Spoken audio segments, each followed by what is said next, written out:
марте 2012 года пройдут выборы президента Российской Федерации. Масштабное событие, которое начало привлекать внимание всего мира задолго до своего официального начала. Не обошли его своим вниманием и Соединенные Штаты Америки, которые уже много лет ведут далеко не дружелюбную политику в отношении России. Да и как обойти вниманием и не попытаться вмешаться в события, являющиеся одним из ключевых в жизни твоего стратегического врага?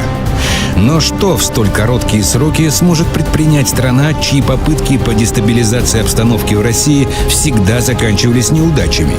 Как отвлечь внимание миллионов людей от дня выборов президента их страны без применения военной агрессии, так распространенной во внешней политике США?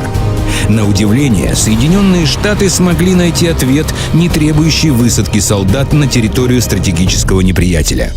США подключили к делу голливудские киностудии, заставив их устроить свои самые громкие кинопремьеры в один день с выборами президента России.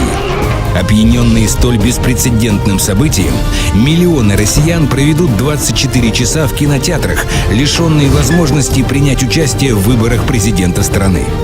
Да и как не провести целый день в кинотеатре, когда на премьерные показы приедут знаменитые режиссеры и десятки звезд мирового уровня, участвовавшие в съемках премьерных кинокартин. Следствие таких действий – полное отсутствие явки на выборах президента России.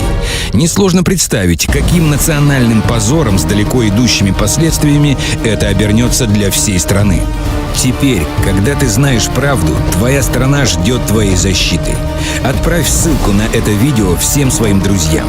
Распечатай адреса всех голливудских киностудий на территории США. Отнеси распечатку в ближайшее расположение ракетных войск стратегического назначения в твоем городе. Покажи им этот ролик. Адреса всех голливудских киностудий на территории США вы можете найти на нашем сайте.